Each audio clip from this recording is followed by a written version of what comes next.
ছোট্ট একটা উদাহরণ দিয়ে আলোচনার মধ্যে প্রবেশ করব। বুঝে থাকলে উত্তর দিবেন, না বুঝলে উত্তর দিবেন না। আমাদের নওগাঁতে অনেক জায়গাতে মাটিতে 2 চুলা 3 চুলা ফেলে, দেখছেন আপনারা? আমাদের নওগাঁর লোক চুলা বলে না, আন্দাজি হো বলেন না, চোকা কি বলে? হ্যাঁ, এই যে চোকা ফেলছে, আগের রাত্রে বৃষ্টি হয়েছে, উপর দিয়ে তাল পাতা দিয়ে ঢাকে রাখছিল, কিন্তু তারপরেও স্যাঁতস্যাঁতা হয়ে গেছে। এগুলো ভাষা সব আমাদের এলাকার ভাষা, বাইরের লোক এগুলো বুঝবে না। স্যাঁতস্যাঁতা আবার কি জিনিস? এই যে স্যাঁতস্যাঁতা হয়েছে, এখন আর চুলা ধরে না। মা বোনেরা তখন বুদ্ধি করে, কি বুদ্ধি করে? চুলা ধরানোর আগে পাশে একটা কুপি বাতি জ্বলায়। নওগাঁয় কি বলে এটাকে? কুপি বলে না ভাই? হ্যাঁ, কুপি বাতি জ্বলায়। কুপি বাতি যেই জ্বলাইছে, জ্বলায় ওইখান থেকে একটুখানি খ্যার নিয়া, ওইখান থেকে একটু পাটকাঠি নিয়া, এই পাটকাঠি বললাম এটাও নওগাঁর ভাষা না, নওগাঁর ভাষা হচ্ছে সিনট। হ্যাঁ, আপনারা একটু ভুল টুল ধরেন। এই সিনট দিয়ে ধরায়া চুলা ধরায়, ঠিক না ভাই? কথা বুঝে থাকলে ঠিকঠাক বলেন, ঠিক? এখন যেই না কুপি জ্বলাইছে, কুপি জ্বালানোর পরে দেখে কি রে, কুপি লাল লাল খালি ধোঁয়া মারে, কুপি কেন জানি নিভে নিভে যেতে চায়। চিন্তা করছে কুপির যে পোলতা আছে, পোলতা মনে হয় বেশি পুড়ে গেছে, এই জন্য পোলতা আস্তে করে উপর দিকে টান দিয়ে একটু তুলে উপরকার ছাই ফেলায়া আবার ধরায়। কিন্তু যেই ধরাইছে, আগের থেকে বেশি ডিস্টার্ব। আগে তাও ধোঁয়া মারতো, এখন খালি দপ দপ দপ দপ করে আর লাল লাল লাল লাল উপর দিকে আলো মারে। বুঝে থাকলে বলেন তো, কুপি যদি জ্বলতে না চায়, দপ দপ করে লাল ধোঁয়া মারে, নিভে যেতে চায়, তাহলে বুঝতে হবে কুপির ভিতরে কি নাই। একটু বুঝে বলেন, কি নাই? আমাদের নওগাঁয় গ্রামের লোকেরা বলে মাল নাই বা মাল নাই। কি নাই? মানে ভিতরে কেরোসিন নাই। এখন যত টানবেন তত তাড়াতাড়ি পোলতা পুড়বে, আর তত তাড়াতাড়ি কুপির ক্ষতি হবে আরো, ঠিক কি না? ভালো করে খেয়াল করেন, আল্লাহ রাব্বুল আমিন বলছেন, ইন্নামাল মুমিনুনা আল্লাযীনা ইযা যুকিরাল্লাহু ওয়াজিলাত কুলুবুহুম ওয়া ইযা তুলিয়াত আলাইহিম আয়াতু যাদাতুহুম ঈমানা।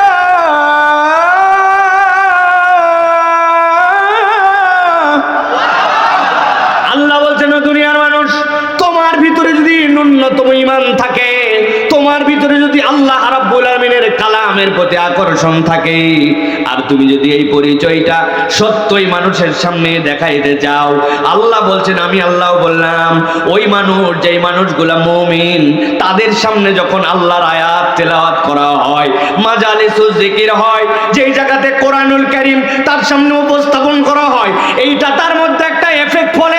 কি এফেক্ট ফেলে? আল্লাহ বলতেছেন, ওই তেলাওয়াতের দ্বারা যাদাতুহুম ঈমানা, তার ঈমানটা বৃদ্ধি পায়। কত দূর পর্যন্ত বৃদ্ধি পায়? আল্লাহ বলছেন, ওয়ালা রাব্বিহিম ইয়াতাওয়াক্কালুন, ওই মানুষের হালতটা এমন হয়ে যায়, আল্লাহ ছাড়া ওই বান্দা আর কারো প্রতি ভরসা করে না, ঠিক না? কিন্তু আপনি যদি দেখেন, এখন আমার এই কোরআন আমাকে টানে না, আমার ইসলাম আমাকে টানে না, আল্লাহর বিধান আমাকে টানে না, রবের হুকুমের প্রতি আমার বিনয় আসে না, তাইলে বুঝতে হবে কুপির জায়গায় ঠিক আছে, পোলতাও হয়তো আছে, কিন্তু ভিতরে হয়তো একটা জিনিস নাই। কি নাই? কি নাই? আপনি ইমানের ক্ষেত্রে আর কেরোসিন বলতে পারবেন না, মাল বলতে পারবেন না, আপনাকে তখন বলতে হবে আপনার ভিতরে হয়তো ইমানটাই নাই, ঠিক না? এই জন্য আল্লাহ রাব্বুল আলামিন বান্দাদের জন্য বলছেন, ও বান্দা, এই ইমানটা আহলে সুন্নাত ওয়াল জামাতের আকীদা অনুযায়ী ইমান বাড়ে এবং ইমান কমে। বান্দার ইমান সব সময় এক হালে থাকে না। ওই বান্দা যদি ইমানের বাতিতে আগুন লাগাতে চায়, ইমানের বাতিকে যদি জল করে জ্বলাইতে চায়, রব্বুল আলামিনের প্রতি তার ভরসা বেড়ে যায়, এইটা যদি চায়, আল্লাহ বলছেন ওই বান্দার দায়িত্ব হচ্ছে সে যেন কোরআনের সাথে নিজেকে সম্পৃক্ত করে দেয়, আল্লাহর আয়াতের সাথে সম্পৃক্ত করে দেয়। মাহফিল অনেক শুনছি, বক্তা ওয়াজ করে, ওইগুলো আমার জানাই আছে। এইরকম মুডের মধ্যে না থেকে জানা কথা শোনার জন্য যেন আরেকবার আসে। আল্লাহ বলছেন তার এই ভক্তি, তার এই ভালোবাসায় কোরআনের সাথে সম্পৃক্ততা তাকে এমন নিবেদিত বান্দা করবে। আল্লাহ নিজেই বলছেন ওয়ালা রাব্বিহিম ইয়াতাওয়াক্কালুন। এই কথা আল্লাহর, ওই রব আল্লাহ তিনি বলতেছেন ওই বান্দার হালতটাও চেঞ্জ করে দিবেন আল্লাহ। আল্লাহ ওই বান্দাকে কেবল আল্লাহর প্রতি ভরসাকারী হিসাবে কবুল করে নিবেন। যার আছে আল্লাহ তার আর কাউকে লাগে না। কথা বলেন ঠিক কি না?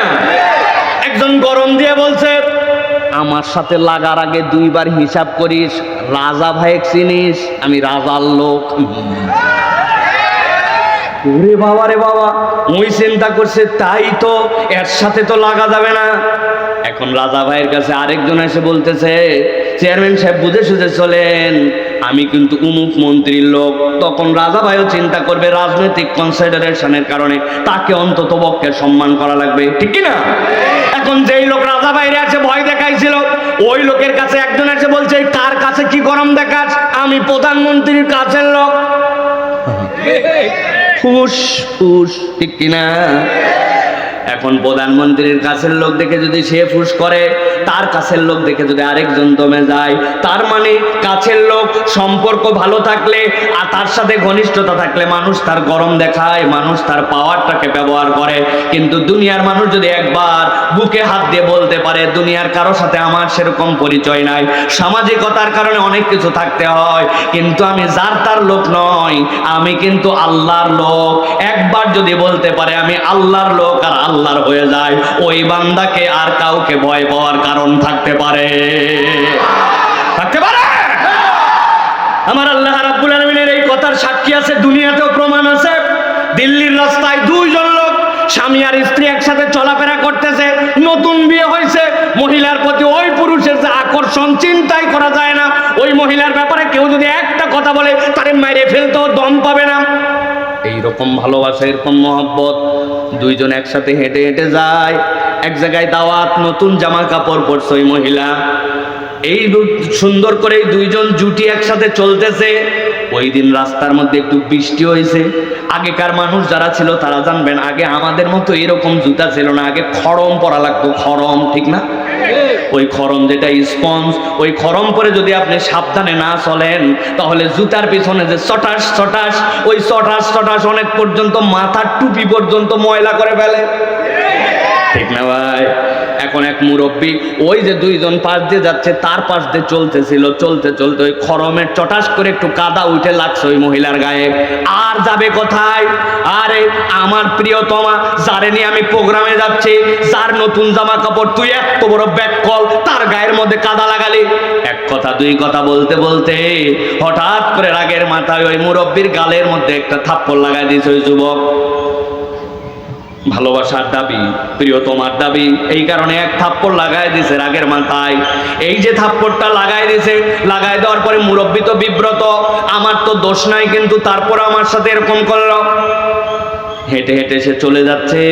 আল্লাহর কি ফায়সালা, যেই যে বেটা থাপ্পড় দিছে মাত্র 20-30 সেকেন্ডের মধ্যেই ওই ছেলেটা তরপাইতে তরপাইতে রাস্তার মধ্যে পড়ে গেছে। এমন ভাবে তরপায় পড়তেছে, মানুষজন অবাক হয়ে গেছে, কি রে জীবন্ত একটা ছেলে কেবলই এরকম করে তরপাতে লাগলো কেন? কি হলো কি হলো? স্ত্রীকে জিজ্ঞাসা করছে কোনো রোগ ছিল নাকি? বলছে না না, তো তোমার স্বামীর এরকম হলো কেন? বলছে ওই যে দেখেন দূর দিয়ে হেঁটে চলে যাচ্ছে একটা মুরব্বী, এই লোকটাই আমার স্বামীর ক্ষতি করছে। লোকজন মিলে যায় ধরছে, মুরব্বী আপনি কি কাজ করলেন? এই যুবক ছেলেটা এরকম করে তরপাচ্ছে, ব্যাপারটা কি? বলে আমি কিচ্ছু করি নাই। বললেই হবে না, তার স্ত্রী সাক্ষ্য দিছে, আপনি আসেন। টাইনে ধরে নিয়ে আসছে, বা আমি তো কিছু করি নাই, উল্টা তো তোমার সাথের লোকে আমাকে মারছে। বলছে হ্যাঁ, মারার পরেই তো আমি দেখলাম যেই মারাটা আপনাকে মারছে এই মারাটা আসলেও যৌক্তিক হয় নাই, কিন্তু মেরে দিছে। মারার পরেই তো আমার স্বামী এরকম করে ফিট হয়ে গেল, এরকম করে অসুস্থ হয়ে তরপাইতে তরপাইতে জীবন্ত ছেলেটা অজ্ঞান হয়ে পড়ে গেল। নিশ্চয় আপনি কোনো বদদোয়া করছেন বা কিছু করছেন, তাছাড়া তো এরকম হওয়ার কথা না। মুরব্বী বলতেছে আল্লাহর কসম করে বলছি আমি কোনো বদদোয়া করি নাই, আমি কোনো তার নামে খারাপ কিছু করি নাই। তবে যদি এইটা হয়েও থাকে তাহলে একটা জিনিস হতে পারে, কি সেইটা বলে ফেলেন। বলছে তোমাকে এই ছেলে এত মহব্বত করে, এত ভালোবাসে, তোমার নতুন জামাতে আমার স্যান্ডেলের ছোট্ট একটু কাদা লাগছে জন্য সহ্য করতে পারে নাই, আমার গায়ে হাত তোলার কারণ কি? তোমার সাথে তার মহব্বত, তোমার সাথে তার বন্ধুত্ব, বন্ধুত্বের দাবিতে সে সহ্য করতে না পারে আমার গালে থাপ্পড় লাগাই দিয়েছে, অন্যায় ছিল। আমার তো দুনিয়ায় কোনো খাতিরের লোক নাই, আমি মুরব্বী মানুষ, আমার কোনো পরিচয় নাই, প্রভাব নাই, প্রতিপত্তি নাই, তবে জেনে রাখো আমি একজনকে বন্ধু বানাইছি, তিনি আমার আল্লাহ। এখন আল্লাহ যদি দেখে তার বন্ধুর সাথে কেউ অন্যায় করছে, এইটার অ্যাকশন যদি আল্লাহ নিয়ে থাকে তাহলে আমার কিছু করার না। আমার আল্লাহ রাব্বুল আমিন বলছেন, এই জন্য দুনিয়ার মানুষ তোমার ভরসা আল্লাহর প্রতি হবে। তোমার ওই পাওয়ারটা কি দিয়ে ক্রিয়েট হবে? ওই পাওয়ারটা ক্রিয়েট হবে তোমার কোরআনের মহাব্বতে, তোমার ইসলাম প্রিয়তা দিয়ে। তুমি দিনের প্রতি কতটুকু ডেডিকেটেড এইটা আল্লাহ দেখতে চান। এই জন্য এইটা কেবল মুখের চিৎকার দিয়ে আর ফাও আলাপ দিয়ে হবে না, আপনাকে নিজে নিজে ভেবে বের করতে হবে কোরআনের সাথে আমার সম্পর্ক কতটুকু, আমার সাথে দ্বীনের সম্পর্ক কতটুকু, আমি আমার ইসলামকে কতটুকু পছন্দ করি। শত শত যুবক আর গ্রামের মানুষ আছে, এই জায়গায় যদি চলে আসে মাঠে জায়গা দেওয়া যাবে না, কিন্তু তারা মাঠের মধ্যে না আসে কেউ চটপটি খায়, কেউ বা বিড়ি খায়, কেউ বা আইলের মধ্যে নেমে যে 5 বন্ধু মিলে আড্ডা মারতেছে, কেউ বা দূরে যেয়ে দেখেন ছোট্ট করে মোবাইল বের করে গেম খেলতেছে। এত দূরে এত আয়োজন, এত জানানোর পরেও সবাই কিন্তু এখানে আসতে পারে নাই, কেননা আমি প্রথমেই বলেছি ভিতরে তাদের আসলে কি নাই?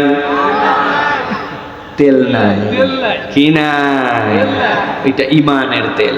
আমার আল্লাহ বলছেন বাড়াবে কেমনে? আল্লাহ রাব্বুল আমিন বলছেন, আল্লাযীনা ইউকিমুনাস সালাতা ওয়া মিম্মা রাযাকনাহুম ইউনফিকুন।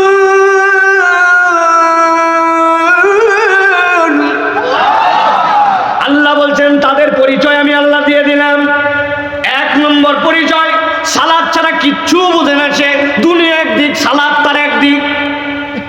ফজরের সময় ওঠে না লাস্ট 2 মাস, তিনি আবার ওয়াজ শুনে বলতেছে ঠিক। আল্লাযীনা, আল্লাহ রাব্বুল আমিন বলছেন ইউকিমুনা, প্রতিষ্ঠিত করে, as-সালাতা, সালাত, ওয়া মিম্মা রাযাকনাহুম, আর আমি আল্লাহ তাকে যে রিজিক দিয়েছি, ভালো করে বোঝেন। আপনি বলছেন আমার জমি, কয় বিঘা জমি রে বাতর? বিঘা 4 হতে পারে। আমার জমি, এই জমি কার? কয় আমার। এই মোটরসাইকেল আমার, এই বাড়ি আমার, এই ব্যবসা আমার।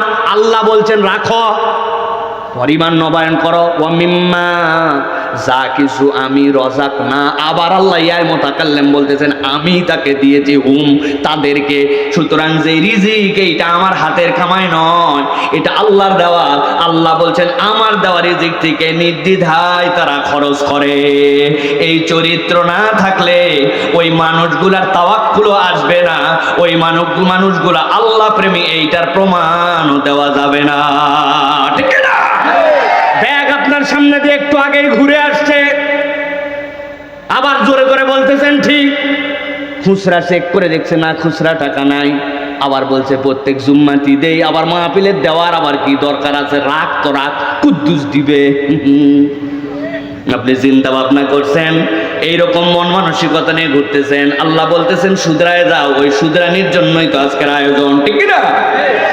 আল্লাহ রাব্বুল আমিন বলছেন উলাইকা হুমুল মুমিনুনা হাক্কা লাহুম দারাজাতুন ইনদা রাব্বিহিম ওয়া মাগফিরাতুন ওয়া রিজকুন কারীম। আল্লাহ বলছেন আমি আল্লাহ ঘোষণা দিয়ে দিলাম তাদের জন্য আমি রব্বুল আমিন 3টা নিয়ামত রেখে দিব। যারা কোরআন প্রেমী হবে, যারা আল্লাহ রাব্বুল আলামিনের আয়াতের দিকে ভালোবাসা দিবে, যারা সালাত আদায়কারী হবে, আর যারা তাদের রিজিক থেকে নির্দ্বিধায় খরচ করতে থাকবে, দিতে থাকবে, চিন্তা করবে না কোত্থেকে হবে। দান করে কেউ ফকির হয় নাই, এটাই আল্লাহর ঘোষণা, সে দিতে থাকে। আল্লাহ বলতেছেন এই গুণ যদি থাকে, আমি আল্লাহ বললাম তারাই হচ্ছে সঠিক মুমিন। আর আমি আল্লাহ বললাম তাদের জন্য 1 নম্বর নিয়ামত হচ্ছে আল্লাহ তার দরজা বাড়াই দিবেন। কোভাবে দরজা বাড়াবেন আপনি জানেন না, মর্যাদাটা কেমনে বাড়াবেন? আল্লাহ বলছেন তারে আমি ক্ষমা করে দিব। আর আল্লাহ বলছেন বান্দা তুই রিজিক নিয়ে চিন্তা করিস, আমি আল্লাহ তার জন্য জানাই দিলাম উন্নত রিজিক যা লাগবে আমি রব্বুল আমিন তাকে দিয়ে দিব। সুবহানাল্লাহ। আপনি রিজিক মানে খ্যাত মনে করছেন, আপনার রিজিক খ্যাত না। এমন একটা সন্তান হয়তো আল্লাহ আপনাকে দিয়েছে, আপনার এক কাঠাও জমি নাই, কিন্তু আপনার মৃত্যুর পরে এমনভাবে হাত তুলে আল্লাহর কাছে 2 ফোঁটা চোখের পানি ফেলছে। আপনার রিজিক আপনার সন্তান ছিল, আল্লাহ আপনারে মাফ করে দিয়েছে। যদি কোনো ব্যক্তি মাফ পেয়ে যায়, তার জীবনে আর কোনো চাহিদা আছে? রিজকুন কারীম, আল্লাহ বলছে আমি রব দিব। তবে তার আগে কোরআনের সাথে সম্পৃক্ত হও, এটার সাথে ভালোবাসা দেখাও। হাউকাও হাউকাও করো না, আলগা আলগা ফাঁপড় নিয়ে ঘুরো না। একটু জিন্সের প্যান্ট লাগাইছেন, আর একটু নতুন কেটস পরছেন, নাইকি কোম্পানির গেঞ্জি পরছেন, হাতের মধ্যে আইফোন নিছেন, আর মনে করছেন আমি কি হয়ে গেলাম। কিচ্ছু হয় নাই। আমরা আল্লাহর সাথে সম্পর্ক না থাকলে বান্দা আল্লাহর কাছে 1 পয়সাও মূল্য নাই, ঠিক কিনা? আর আপনি কি দেখছেন আপনার হাতে কি আছে, কি প্রযুক্তি আছে? এগুলো প্রযুক্তির বাপ আছে। আমেরিকানদের কাছে প্রযুক্তির বাপ আছে। আজকে আমি কাঠ ব্যবহার করতে শিখছি, আর 1953 সাল থেকে তারা কাঠ ব্যবহার করে। আমি আমেরিকাতে একটা বিল্ডিং এর মধ্যে ছিলাম, 1823 সালে এলিভেটর লাগাইছে। কত সাল এটা? কত সাল? 2025, 202 বছর আগে এলিভেটর লাগাইছে, লিফট। ওই বিল্ডিং আমি ছিলাম, আমার বিল্ডিং নম্বর ছিল 1314, নিউ ইয়র্কের ব্রঞ্জের মধ্যে। সেই বিল্ডিং এর মধ্যে আমাকে একটা পুরো অ্যাপার্টমেন্ট দিয়ে রাখছে। আমি তো সুবহানাল্লাহ, আমরা 3 দিন আগে লিফট লাগায় চিন্তা করছি, হ্যাঁ রে প্রযুক্তিতে আগাইছে। এরা 200 বছর আগে লিফট লাগাইছে। প্রযুক্তিতে এরা বহু আগায় আছে, ফুটানিতে বহুত আগায় আছে। আইফোন ওরা বানায়, তারপরে আপনারে দেয়, তারপরে আমি হাতে তুলে ফুটানি করি। প্রযুক্তি তারা বের করে দেয়, তারপরে আমি আপনি গরম মারি। সুতরাং প্রযুক্তির গরম কোনো গরম নয়, আসল গরম ঈমান যার সাথে আছে, ওইটা ঠিক আছে কিনা আগে ওইটা মিলান। আজকে বিল গেটস মারা গেছে রাত্রে, ধরেন পৃথিবীর 1 নম্বর ধনী ছিল ওয়ান্স আপন এ টাইম, নাও এ ডেজ সে নাই। এখন হচ্ছে এই যে টেসলা কোম্পানির মালিক ইলন মাস্ক, কোটি কোটি টাকার মালিক, আজকে মরে গেছে। ধরেন রাত্রের বেলা, ধরেন সন্ধ্যাবেলা, ইমানটা নিয়ে যায় নাই। আর আপনার এই চণ্ডী ক্ষেত্রের একজন দুর্বল ভ্যানওয়ালা, বেচারির বাড়ি নাই, গাড়ি নাই, টাকা নাই, পয়সা নাই, কিন্তু আজকে মারা গেছে, ইমানটা নিয়ে গেছে। সে পুরা পৃথিবীর 1 নম্বর, আরে সে পুরা পৃথিবীর নম্বরহীন, এর কোনো নম্বরই নাই, তালিকাতেই আসে নাই। তাহলে এই 2 জনের মধ্যে জান্নাতের রাস্তা কার? টাকা আলাদ, টাকা আলাদ, ভ্যান আলাদ। বুঝে চলেন। আল্লাহ রাব্বুল আলামিন আমাদেরকে বোঝার তৌফিক দান করেন। প্রিয় ভাইরা, তাহলে আমরা কোরআনুল কারীম শুনতে রাজি আছি? ভাই রাজি আছি? আমরা কোরআনের প্রতি মহাব্বত দেখাতে রাজি আছি? আমরা আমাদের ঈমানকে মূল্যায়ন করতে রাজি আছি? আমরা কারা কারা রাজি আছেন? হাত শক্ত করে তোলেন, সোজা সোজা করেন, টান টান করে তোলেন। দেখেন তো কারা কারা হাত শক্ত করতে পারেন, এগুলো হাত সোজা করেন, সোজা করেন, সোজা করেন, হাত সোজা করেন। করছেন সবাই? একটা তাকবীর দেন, লিল্লাহে তাকবীর। ভয় নাই ভাই, এটা না খাওয়া তাকবীর হয়েছে, একটু জোরে সরে তাকবীর দেন, লিল্লাহে তাকবীর। আলহামদুলিল্লাহ, হাত নামান। তাহলে আমরা কোরআনুল কারীম থেকে কিছু কথা শুনতে রাজি আছি ইনশাআল্লাহ। প্রিয় ভাইরা, আমরা অনেক কষ্ট করে আপনাদের এখানে আসি। আপনাদের এখানে আসি বলতে নওগাঁয় আমার জন্মস্থান হলেও থাকি না তো এখানে। এখন আশপাশে যে পরিমাণ প্রোগ্রাম আছে আমার ঢাকার রেঞ্জের মধ্যে, আমি মাহফিলে বের হব বাদ মাগরিব, এসার পরে কথা বলবো। আর আপনাদের এখানকার মতো না 10:30, 11:30 আপনার ইচ্ছা মতো দিলেন, এখানে তো কিছু বলি নাই। আমার টাইম বান্দা, 9টা মানে 9টা 1 না, 8টা 59 না, 9টা মানে 9টা, 9:30 মানে 9:30, এই সময়ে দিতে হবে আমাকে। আমার কথাবার্তা পাক্কা করে যাওয়া, কারণ কথাবার্তা আমাদের কথা মানুষ শুনতে আসছে। 11টা 11:30 পর্যন্ত দিবেন, মানুষজন বিরক্ত হয়ে যায়, ঠিক কিনা ভাই? তবে আপনারা বিরক্ত হন না, কারণ আপনারা আইসেনই তো 9টার সময়। আমাদের অভ্যাসই নাই, আগে গেছে এসার নামাজ পড়ে যায়, খাইয়ে দাইয়ে, এরপরে পান একটা নিয়ে বউয়ের সাথে বিদায় নিয়ে খিলাল করতে করতে এরপরে আইছে। সব দেশের লোক এরকম না। গতকালকে চাঁপাইনবাবগঞ্জে ছিলাম, আমার সফর সঙ্গীরা আছে, শুনে দেখেন কি পরিমাণ লোক আর কোন সময়টুকু আমাকে কথা বলতে দিছিল। 2 ঘন্টা কথা বলছি, কি পরিমাণ লোক আপনি কল্পনায় মধ্যে নিতে পারবেন। তো আমি লোকের জন্য বলতেছি না, যেখানে যেরকম আলহামদুলিল্লাহ, it doesn't matter how many person in here, এটা কোনো বিষয় না। আল্লাহ রাব্বুল আলামিন দেখবেন না, আল্লাহ দেখবেন অন্তর নিয়ে কারা কারা আসছিল, ঠিক না ভাই? আমার এখানে একজন লোক থাকতে পারে, ওই লোকের জন্য আল্লাহ আমাকেও কবুল করতে পারেন, আমাদেরকেও কবুল করতে পারেন ইনশাআল্লাহ। তাহলে আমরা কোরআন থেকে কিছু কথা শুনতে চাই ইনশাআল্লাহ। আমি আপনাদের কাছে আজকে যে বিষয়ে কথা বলবো মনে করেছি সেটি হচ্ছে, থাক থাক একটু না হলে গরম লাগবে, প্রিয় ভাইয়েরা, আমি আপনাদের কাছে আজকে সংক্ষিপ্ত সময়ে একটা বিষয়ে কথা বলবো, অত্যন্ত গুরুত্বপূর্ণ আমার কাছে মনে হয়েছে, যেটা আমি নোট ডাউন করে আনছি আপনাদের জন্য। সেটি হচ্ছে যে আল্লাহ রাব্বুল আলামিন দুনিয়াতে আমাদেরকে প্রেরণ করার পরে আমাদের শত্রুর পরিচয় আমাদের সামনে উপস্থাপন করেছেন। আমাদের একটা ভীষণ শত্রু আছে, চরম শত্রু আছে, আলটিমেট এনিমি আছে আমাদের একটা। সেই শত্রুর নাম কি? শয়তান। সবাইকে বলতে হবে নাম কি? ওই যে পিছনে হেলান দিয়া নারিকেল গাছের সাথে হাঁটু উঁচু করে, হ্যাঁ আপনি আপনি, হ্যাঁ হেলান দেন সমস্যা নাই, কিন্তু মুগ্ধ উত্তর দেন শার্ট পরে, হ্যাঁ আপনি আপনি। এই যে দেখতে পাইছি, ওইদিকে তাকান না, আমার দিক তাকান, এই স্ক্রিনের থেকে এদিকে তাকান। হ্যাঁ, বাম হাতে দাঁড়িয়ে নামালেন যে, দেখতে পাচ্ছেন গোড়া পর্যন্ত একবারে। তা আমাদের আলটিমেট একজন শত্রু আছে, শত্রুর নাম কি? শয়তান। এখন এই শত্রুর কাজ হচ্ছে আমাদেরকে মিসগাইড করে, আল্লাহ আমাদেরকে জান্নাতে নিতে চান, ও আমাদেরকে জাহান্নামে নিবে। এটাই হচ্ছে শয়তানের কাজ, ঠিক কিনা ভাই? এটাই শয়তানের কাজ। কিন্তু আক্ষেপ হচ্ছে আমাদের, আমরা শয়তানিকে শয়তানি হিসাবে অনেক সময় নেই না, অথবা শয়তানের শয়তানিকে চিনি না। এই দুইটাই আমাদের রোগ। আমি যদি একটা ছোট্ট উদাহরণ দেই তাহলে আপনাদের কাছে পরিষ্কার হবে। যেহেতু আমি এলাকার ছেলে, তাহলে আপনারা বুঝে ফেলার কথা। আমাদের যে পুকুরগুলো আছে, এই পুকুরগুলো থেকে যখন আমরা মাছ ধরি, এই মাছ ধরার ক্ষেত্রে দুই তিনটা ধরন আছে। একটা হচ্ছে খেওয়া জাল দিয়ে মাছ ধরে, আছে না ভাই? আরেকটা আছে বড়শি দিয়ে মাছ ধরে, আছে না ভাই?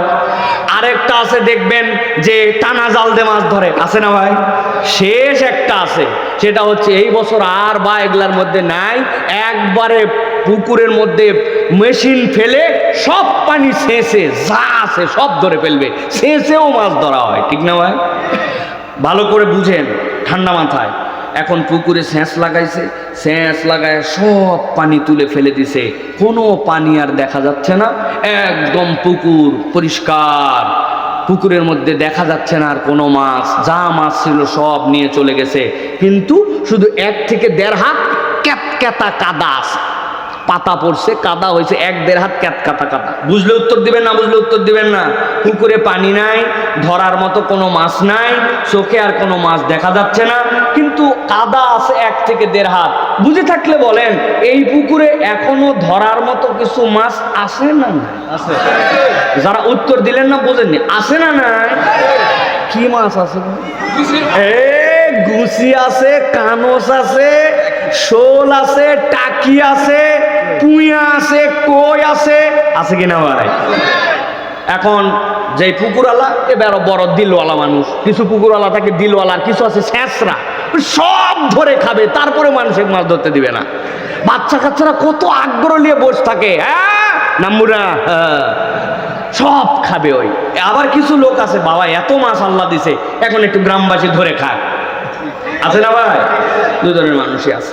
এখন ওই লোক দিলওয়ালা মানুষ বলছে, যাও আমার যা মাছ আল্লাহ দিছে যে এখন তোমরা ধরে খাও।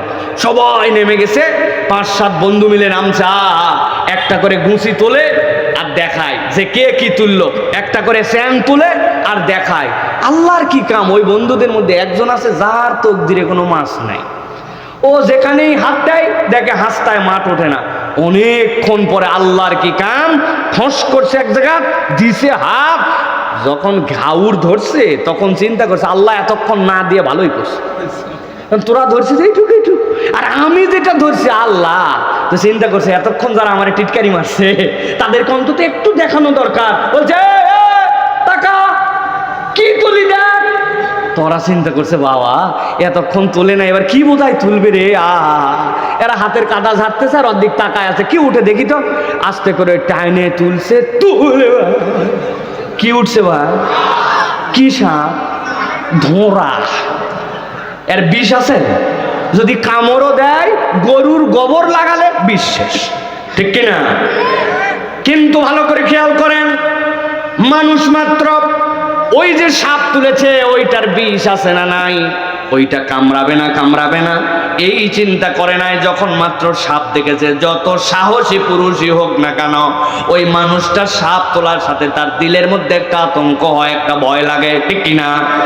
আমার আল্লাহ বলছেন, ও দুনিয়ার মানুষ খুতুয়াতের শয়তান যেটা আছে ওইটা ছোট হোক আর বড় হোক, ওইটা তোমার কাছে কম হোক আর বেশি হোক, মানুষ যেরকম আতঙ্কগ্রস্ত হয় সাপের ওই পদক্ষেপ দেখে হাত ধরার কারণে, মানুষের প্রতি আমি আল্লাহ দায়িত্ব দিলাম সেই কাজটা শয়তানি যদি হয়, ছোট হোক বড় হোক, তোমার জানা হোক না জানা হোক, তোমার আকলে ধরুক আর না ধরুক, ওইটার প্রতি তোমার ঘৃণা থাকবে, ভয় থাকবে, সেখান থেকে বেঁচে থাকার প্রচেষ্টা থাকবে। এইটাই আমি রব্বুল আমিন তোমাদের জন্য দায়িত্ব দিলাম। আল্লাহ এই জন্য বলছেন এই দায়িত্ব যে চিনেছে জান্নাতের রাস্তায় সে চলেছে, আর এই দায়িত্ব যে চিনে নাই সেই ব্যক্তি জান্নাতের রাস্তা চিনে না। ঠিক না? আজকে আমার আলোচ্য বিষয় এই যে শয়তান, যেই শয়তান আমাদেরকে ধোঁকা দিয়ে জাহান্নামে নিতে চায়, আমরা এই শয়তানের ধোঁকার স্তরগুলো জানি না। ইমাম ইবনুল কাইয়্যিম রাহমাতুল্লাহি আলাইহি তিনি আমাদের বিখ্যাত সালাফদের একজন, তিনি বলছেন মূলত শয়তান মানুষকে 6টা কৌশলে ধোঁকা দেয়। কোন ব্যক্তি যদি এই 6টা কৌশল চিনে ফেলে তাহলে শয়তান তাকে ধোঁকা দেওয়ার জাহান্নামে নিতে পারবে। তাহলে একসাথে বলতে হবে শয়তানের ধোঁকার কৌশল কয়টা? সবাই বলে নাই। হাতগুলা ডান হাতের কোন করে 5টা আঙ্গুল রেডি করবেন আর বাম হাতের একটা। আমি যেই জিজ্ঞাসা করব শয়তানের ধোঁকা দেওয়ার কৌশল কয়টা, একসাথে 2 হাত তুলে দেখাতে হবে 6টা। রেডি আছেন সবাই? তাহলে হাতগুলা রেডি করেন। রেডি করছেন সবাই? তাহলে শয়তানের ধোঁকা দেওয়ার কৌশল কয়টা? অনেকেই হাত তোলে নাই, শেষ আর একটা সুযোগ দিলাম, হাত নামান, একসাথে উঠাবেন সবাই। শয়তানের ধোঁকা দেওয়ার কৌশল কয়টা? ওই ভাই, ওই যে মুরব্বির পাশে, আপনার পাশে, ডান পাশে, কি হয়েছে? কি ব্যাপার? হ্যাঁ, মহিলারা যারা আমাকে দেখতেছেন, আমরা দেখার দরকার নাই, কিন্তু আপনারাও আসে খালি গল্প করবেন না। নওগাঁর মহিলারা ওয়াজ শুনে কম, স্টেজের জায়গা হচ্ছে না, কিন্তু ওয়াজ শুনতে কম আসছে, আমি জানি না। কোলে করে বাচ্চা নিয়ে আসছে, আসার পরে উমুকের সাথে ক্যারে বু তোর ছোলের আবার বিয়ে হয়েছে, এই যে গল্প উঠছে, কোথায় বিয়ে দিল, হ্যাঁ শেষ, আজকে ওয়াজ শেষ, ওখানে খালি গল্প হচ্ছে এখন, ঠিক কিনা? এই জন্য মা বোনেরা ওয়াজটা আজকে বাড়িতে নিয়ে যেতে হবে। আমি বেশিক্ষণ কথা বলবো না, অল্প সময়ের মধ্যে শেষ করবো ইনশাল্লাহ। এই জন্য একসাথে সকলকে বলতে হবে শয়তানের ধোঁকা দেওয়ার কৌশল কয়টা? মাশাআল্লাহ। আমি আপনাদের কাছে 1 করে বলতে থাকবো, কোনো পয়েন্ট মিস করে গেলে অথবা না বলে যাওয়ার ধান্দা করলে আপনারা আমার ধরে ফেলবেন, ঠিক কিনা? আমি যেন এটা শেষ করে যেতে পারি এবং আমরা যেন এরপর আমল করতে পারি। সকলে বলেন আল্লাহুম্মা আমিন। সর্বোচ্চ 40 মিনিট আছেন না আপনারা? ইনশাআল্লাহ, ইনশাআল্লাহ। প্রিয় ভাইরা, চলেন তাহলে আমরা মূল আলোচনার মধ্যে প্রবেশ করি। 1 নম্বরে শয়তানের ব্যাপারে আল্লাহ রাব্বুল আলামিন তার নবীকে দিয়ে জানাচ্ছেন শয়তান মানুষকে ধোঁকা দেয় প্রথমত কুফর, শিরিক এবং বিদআত দিয়ে। কুফর, শিরিক, বিদআত, একসাথে বলেন কুফর, শিরিক, বিদআত। এই 3টা দিয়ে শয়তান যদি একবার অ্যাক্সেস নিতে পারে, একবার যদি পারমিশন নিয়ে নিতে পারে, একবার যদি এই পাসওয়ার্ড খুলে ফেলতে পারে, তাহলে ওই বান্দার জাহান্নামে যাওয়া নিশ্চিত। নাউজুবিল্লাহ বলেন। আল্লাহ রাব্বুল আমিন বলছেন, গভীর মনোযোগে খেয়াল করেন, ইন্নাশ শাইতানা লাকুম আদুন ফাত্তাখিযুহু আদুওয়া ইন্নামা ইয়াদউ হিসবাহু লিয়াকুনু মিন আসহাবিস সাঈর। আল্লাহ বলছেন, দুনিয়ার মানুষ, আমি আল্লাহ তোমার জন্য ডিক্লেয়ার করলাম, রব্বুল আলামিন নিজে জানাচ্ছেন, আমি আল্লাহ বললাম ইন্নাশ শাইতানা লাকুম আদুউম মুবিন, শয়তান তোমাদের জন্য অস্পষ্ট শত্রু নয়, শয়তান তোমাদের জন্য স্পষ্ট শত্রু, প্রকাশ্য শত্রু তোমাদের জন্য। আমি আল্লাহ দায়িত্ব দিলাম ফাত্তাখিযুহু আদুওয়া, পণ্ডিতি করে কখনো যেন শয়তানকে বন্ধু বানায়ো না। যে শত্রু তাকে দায়িত্ব হচ্ছে শত্রু জ্ঞান করা। আমার আল্লাহ রাব্বুল আমিন বলছেন ওই শয়তানের কাজ কি? কেন আমি আল্লাহ বললাম তাকে শয়তান হিসেবে গ্রহণ করো? ধাপটা ছোট হোক, যত ক্ষুদ্র হোক, শয়তানই তো শয়তানি তোমাকে সেটাকে শত্রুতার জ্ঞান করতে হবে। আল্লাহ বলছেন এর কারণ হচ্ছে ইন্নামা ইয়াদউ হিসবাহু, কেবল সেই নয় তার দলবল সহ তারা ডাকে। কোন দিকে ডাকে? লিয়াকুনু মিন আসহাবিস সাঈর, ও তোমাকে জান্নাতে যাও এইটা চায় না, ও তোমাকে জাহান্নামে নিতে চায়। আমি তোমার পিতাকে সৃষ্টি করেছিলাম, চাইলে দুনিয়ার বুকেই সৃষ্টি করতে পারতাম, কিন্তু আল্লাহ রাব্বুল আলামিন বলছেন খলাকাল্লাহু আদামা বিয়াদিহি, আল্লাহ নিজ হাতে আদমকে সৃষ্টি করেছেন, এরপরে তাকে জান্নাতের মধ্যে রেখেছেন, তারপরে দুনিয়ায় প্রেরণ করেছেন। অধিকাংশ মুফাসসিরের ব্যাখ্যা করেছেন সন্তানের মালিকানা যেরকম পিতার উত্তরাধিকার সূত্রে প্রতিষ্ঠিত হয়, ওই সন্তানের মালিকানা দেওয়ার জন্য রব্বুল আলামিন আদম আলাইহিস সালামকে জান্নাতের মধ্যে রেখে কেবল রাখেনি নাই, আল্লাহ বলেছিলেন তুমি এখানে উপভোগ করো, তুমি এখানে থাকো। এরপরে দুনিয়ায় প্রেরণ করেছেন। আমরা দুনিয়ায় এসেছে, আমরা জান্নাতে ছিলাম, আমাদের পিতার পিঠের মধ্যে সেই হিসাবে কোন বান্দা যদি পিতৃত্বের দাবিকে ঠিক রাখতে পারে, আল্লাহ রাব্বুল আমিন ওই মানুষগুলাকে জান্নাতে ওয়ারিসান সূত্রে নিয়ে যাবে। আমার কথা নয়, আল্লাহ কোরআনে বলছেন আল্লাযীনা ইয়ারিসুনাল ফিরদাউস, আল্লাহ বলছেন এই মানুষগুলাই তো ফিরদাউসের ওয়ারিস। এই জন্য আল্লাহ বলছেন ওই শয়তান তোমাকে জাহান্নামের দিকে নিতে চায়, এই জন্য আমি আল্লাহ দায়িত্ব দিলাম, বান্দা কখনো তুই শয়তানকে বন্ধু বানাবি না, শয়তান তোর চিরশত্রু, এইটা তোর অন্তরের মধ্যে ধারণ করা লাগবে। এক নম্বরে তাহলে সে কোন দিকে কৌশল খাটাবে? সে আপনাকে দিয়ে শিরিক করানোর জন্য চেষ্টা করবে, কুফরি বাক্য বলানোর জন্য চেষ্টা করবে, আপনাকে দিয়ে বিদআত করানোর জন্য চেষ্টা করবে। ধান নেড়ে দিছে মা বোনেরা, সরিষা শুকাতে দিছে, ওই দিনই বৃষ্টি আসছে। মহিলারা বলে আল্লাহ তো আর দিন খুঁজে পায় না, আমি যে দিন নারী ওই দিনই বৃষ্টি দেওয়া লাগে। এরকম কথা বলে কিনা? ওই বান্দার যে ইমান এই কৌশলে বের হয়ে গেছে জানে না। বাচ্চাটা সুস্থ হয় না অনেকদিন, রাগ করে আল্লাহর ব্যাপারে বলছে কারো সন্তান আল্লাহ দেখে না, খালি আমারটাই দেখে। তার ইমান নাই, সে জানেই না। ইমান এইরকম ভাবে শয়তান কৌশলে হরণ করে নেবে। এই জন্য ইমানদারের দায়িত্ব হচ্ছে শিরিক কাকে বলে এইটা চিনে নেওয়া, কুফর কাকে বলে এইটা চিনে নেওয়া। আপনি গর্ব করে বলে বেড়ান আমার ছেলে এমবিবিএস পাস করেছে, আমার ছেলে অ্যালজেব্রাতে ভালো, আমার ছেলে ক্যালকুলাসে অনন্য, জানেন না ইউটিউব দেখে দেখে অমুক জিনিস বানাতে শিখে গেছে, গর্বের কোনো শেষ নাই। কিন্তু তাহারাত কাকে বলে জানে না, ফরজ গোসল কেমনে করতে হয় এই জ্ঞান নাই।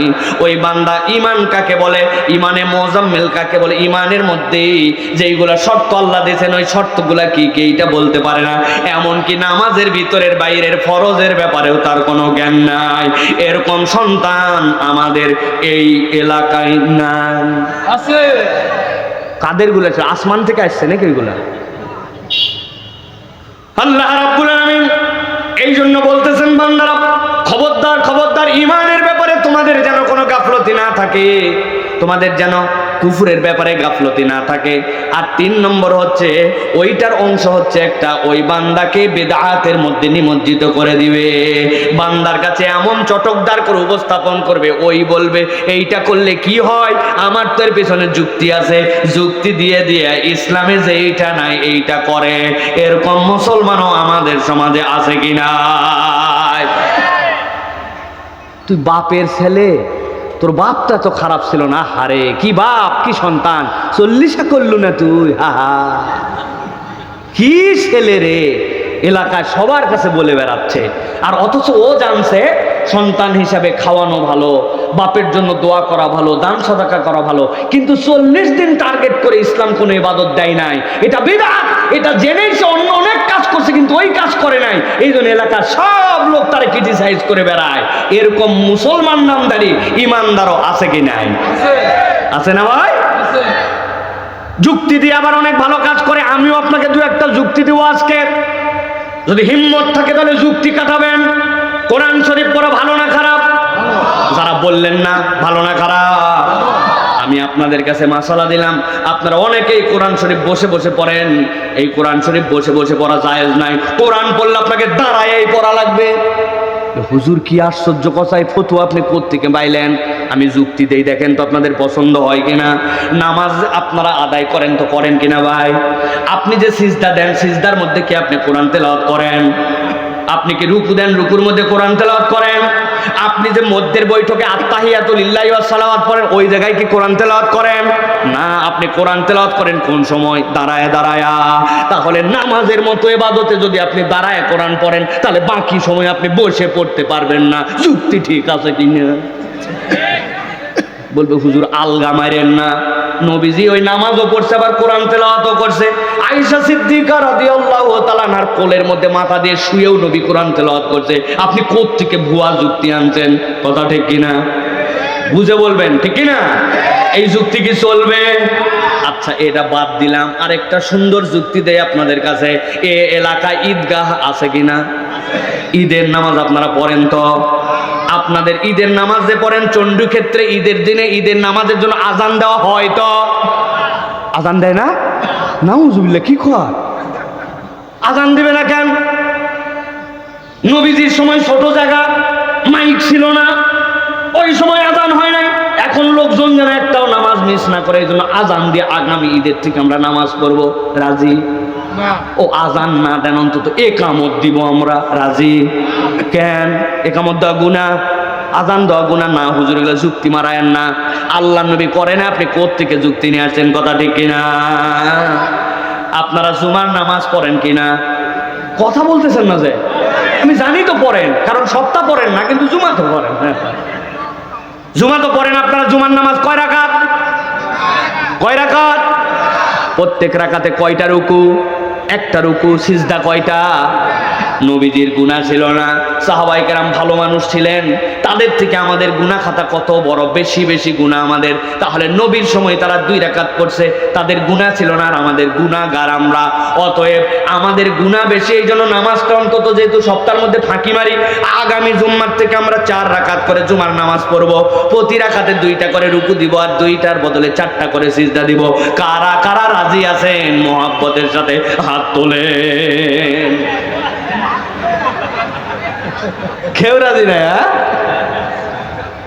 তাহলে আপনি কেন রাজি নাই? বলবেন আল্লাহ করে নাই, নবীর পক্ষ থেকে আল্লাহ রাব্বুল আমিন নবীকে করতে বলেন নাই, ওইটার উপরে শরীয়তে কোনো মাসলা নাই। কথা ঠিক কিনা? এখন আপনার কাছে 2-1টা উদাহরণ দেই, দেখেন তো আপনি এইটার সাথে যেরকম একমত, এটার সাথে একমত কিনা। আপনার এলাকায় নামাজ শেষ হয়েছে, আসসালামু আলাইকুম ওয়া রাহমাতুল্লাহ, আসসালামু আলাইকুম ওয়া রাহমাতুল্লাহ, আল্লাহুম্মা আমিন। আছে না? না। আল্লাহ নবী তার 23 বছরের জীবনে একবারও কোনো জামাতে নামাজ পড়ার পরে মুসল্লিদেরকে সাথে নিয়ে এইরকম করে মোনাজাত করে চুক চুক চুক চুক করে মুখে মেরে দিয়েছেন, এরকম কোনো হিস্ট্রি নাই। নবীজি দোয়া দরুদ পড়তেন, এরপরে মোনাজাত করতেন, এরপরে দোয়া করতেন। আমরা নামাজের পরের তাসবিহাত বাদ দিয়ে দিছি, নামাজের পরের আমল বাদ দিয়ে দিছি, কিন্তু আমরা এই যে হাত তুললাম আর চুক চুক করে মুখে মারলাম, এটা কোরআন হাদিসের কোথাও নাই। আপনার ইমাম সাহেব যদি এই ওয়াজ শুনে ফজরের জামাতের পরের থেকে এইটা বাদ দেয়, আপনি বলবেন এর আগের হুজুর বুঝতো না, আমাকে বাপ দাদা করেনি, তুমি অন্য মসজিদে যাও, এটি তোমার ভাত নাই। আছে কিনা? তাহলে আপনি আবার জুম্মার নামাজ 4 রাকাত পড়বেন না, কিন্তু এইটা বাদ দিবেন না। বুঝতে হবে এটা আমার দোষ নয়, এইটা শয়তানের 1 নম্বর ঘাঁটি। সে আমারে কৌশলে জান্নাতের রাস্তা থেকে উল্টা দিকে নেওয়ার জন্য এই কাজ করে। আমার দোষ নাই, কিন্তু আমি আজকে জেনে ফেললাম, অতএব জানার পরে আমি আর কোনো বিদআত করতে পারি না। ঠিক না? এই জন্য আল্লাহ রাব্বুল আমিন বলছেন ফাত্তাখিযুহু আদুওয়া, তুমি তাকে একদম শত্রু জ্ঞান করে ধরো। তাহলে আমার সাথে অনেক দোষ আমার জীবনে থাকতে পারে, শিরিকের সাথে আমার সম্পর্ক থাকবে না, কুফরির সাথে আমার সম্পর্ক থাকবে না, বিদআতের সাথে আমার সম্পর্ক থাকবে না। রাজি আছেন কিনা? এই হিন্দুরা তাদের পূজা যত পারে করুক, আমাদের কোনো আপত্তি আপত্তি নাই, আমরা ভাঙচুরের মধ্যে নাই, আমরা এটার সাথে কোনো রকম দ্বিমত করব না, এটা তাদের ধর্মীয় আচরণ পালন করুক। কিন্তু মুসলমানের কোনো সন্তান হিন্দুদের পূজা তো দূরের কথা, তাদের মেলাতেও যেতে পারবে না, তাদের সাথে আনন্দ উদযাপন করতে পারবে না। কেননা ধর্ম যার, উৎসব তার। এইটা আমার ইমানের প্রসঙ্গ, এইটাতে মুসলমানকে সতর্ক থাকা লাগবে, ঠিক না? এগুলো মাইরেন না ভাই, খুব জ্বালাচ্ছেন ভাই, এগুলা ভিতরে ঢুকে কলিজাটা শেষ করে দিবে একবারে, বাকি দিনের ওয়াজ শেষ হয়ে যাবে।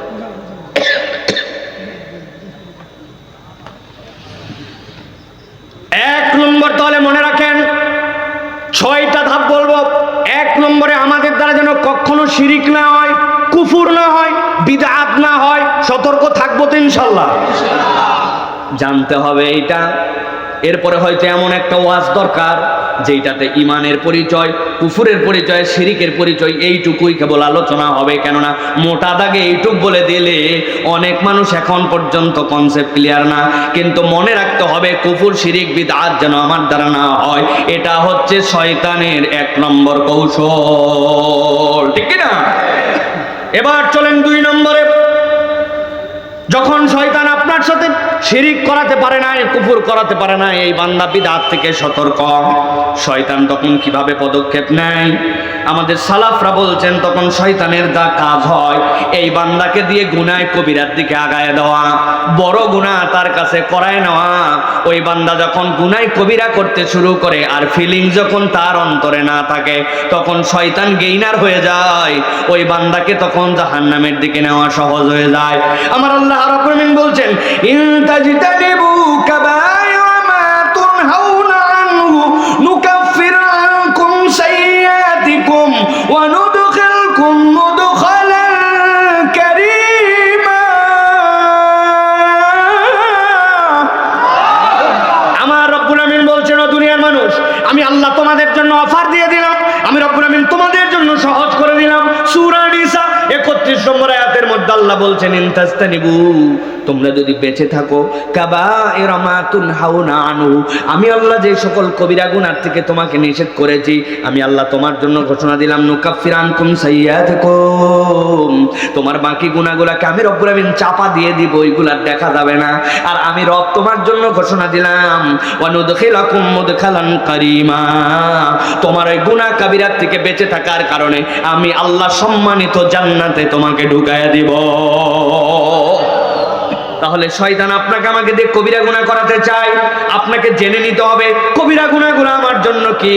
ওই বান্দা নামাজ আদায় করে না, নামাজ ত্যাগ করা হচ্ছে একটা কবিরা গুনাহ, দোষ আমার না, বুঝতে হবে শয়তান আমারে ফাঁদে ফেলছে, আজকে জেনে ফেলছি, আমি আর এই দোষের মধ্যে যেতে পারি না।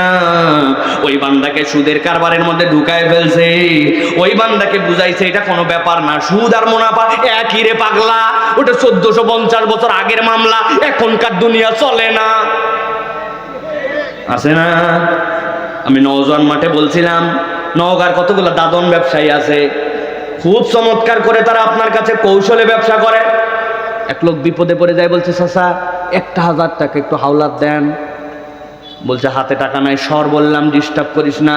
চাচা বড় বিপদে পড়ছি, 1000 টাকা দেন রে বাবা। হাতে টাকা নাই বললাম। খানিকক্ষণ পরে বলছে, চাচা আজকে কি বার? সোমবার। বলতেছে মনে করছেন না বুঝে আসছে আপনার কাছে? না বুঝে আসি নাই। আজকে সোমবার 1000 মারেন, আগামী শুক্রবার আল্লাহ বেচালে 1250 টাকা ব্যাক। বলছে ব্যাক কলকাতাকার মানুষের হাতের টাকা থাকে নাকি? বাড়ির চল। বাড়িতে নিয়ে চলে গেছে। বাড়িতে যাওয়ার পর 1000 টাকা দিছে। দেওয়ার পরে সাথে সাথে আবার বলছে লাগলে আরো বল। তো চাষিও বসে নাই, বসে থেকে কি করবে? তো চাষিও টাকা খাটায়, লাগলে লে, তুমি যা করবো তাড়াতাড়ি কর। আসরের নামাজ পড়ে আসছি, মাগরিবের ওয়াক্ত ঘনায় আসছে, জামাতে নামাজ ধরবো।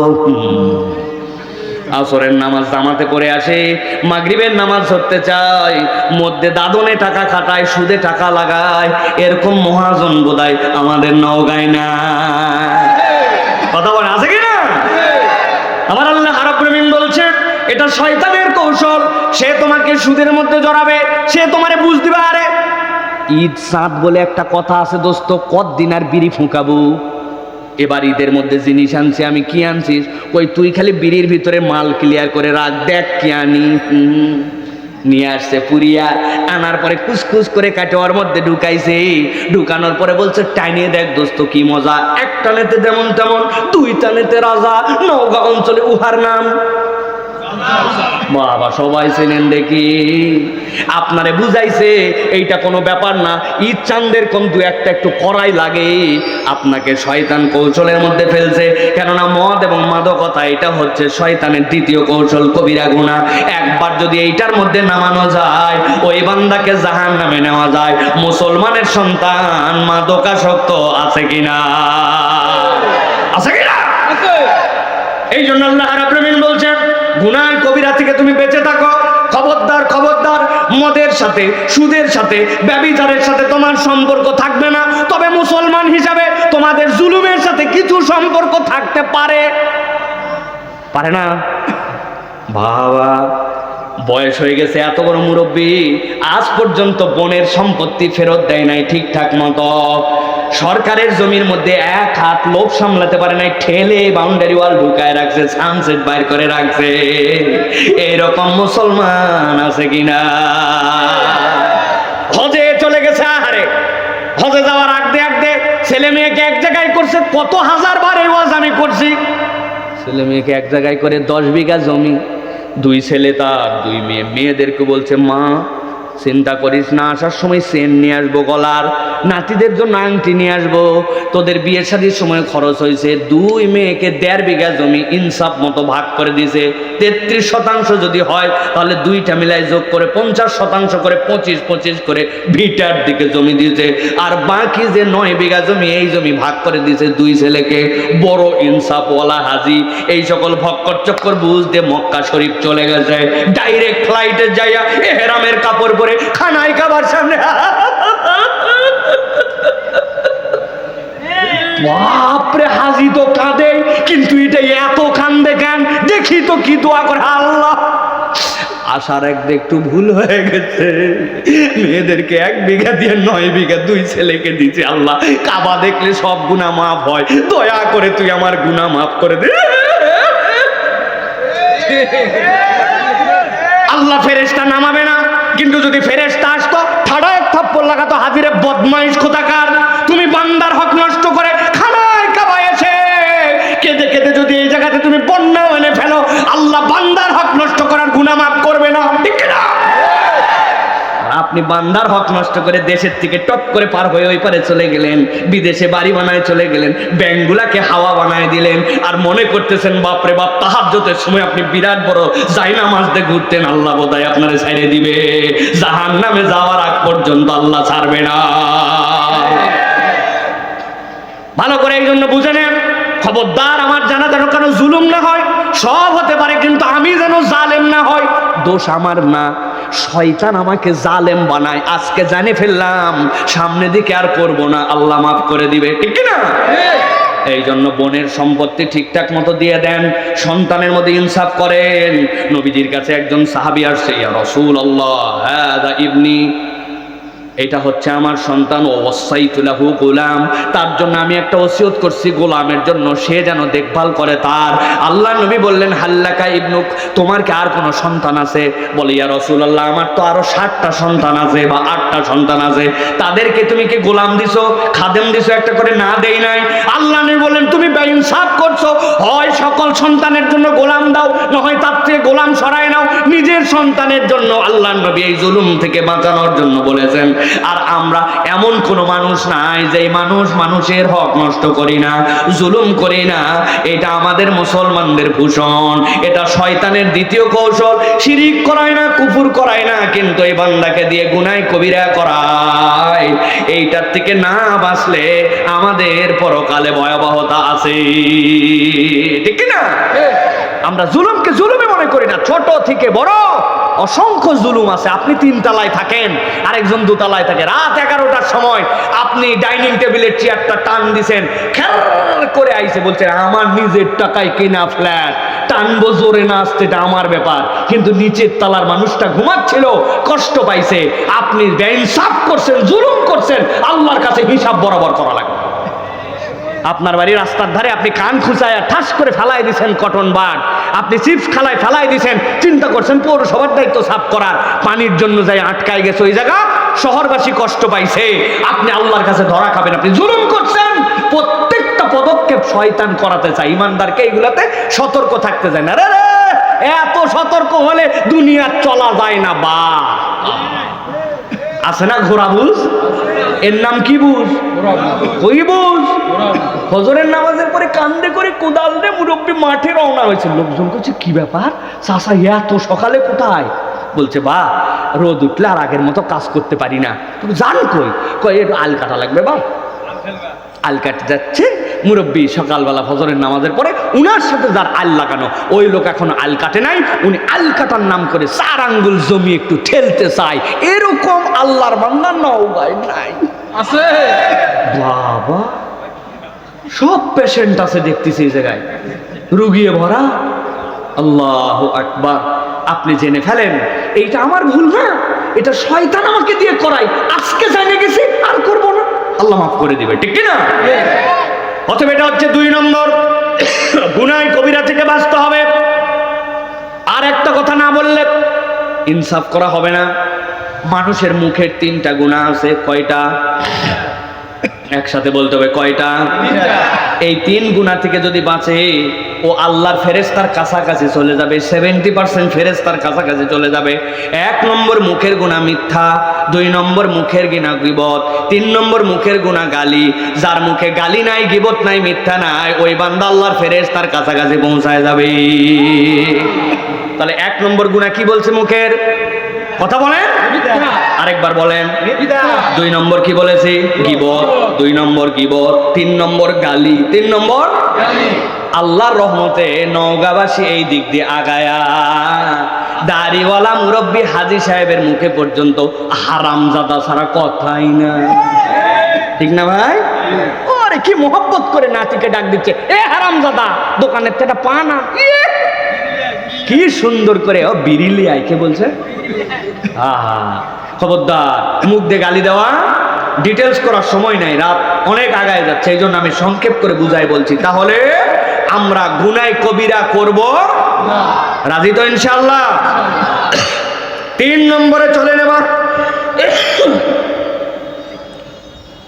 নবীজি সাল্লাল্লাহু আলাইহি সাল্লাম যেই বর্ণনাগুলো দিয়ে গিয়েছেন, সালাফরা ওইটাকে অ্যানালাইসিস করে দেখেছেন, ওই বান্দা শিরিক করে না, কুফর করে না, বিদাত করে না, বড় গুনার ব্যাপারে সতর্ক, সব সময় সেখান থেকে বেঁচে থাকার চেষ্টা করে। এখন শয়তান দেখছে তারপরেও তারে জাহান্নামে নেওয়া লাগবে, কি কৌশলে তারে নেওয়া যায়? শয়তানের 3 নম্বর কৌশল হচ্ছে ওই বান্দার কাছে তখন ছোট গুনাহগুলাকে হালকা বানায়া দেয়। ওই বান্দা চিন্তা করে এগুলা সগীরা গুনাহ, এইগুলা করলেই কি আর, এইগুলা না করলেই কি আর, এইগুলা ধর্তব্যের মধ্যে নয়।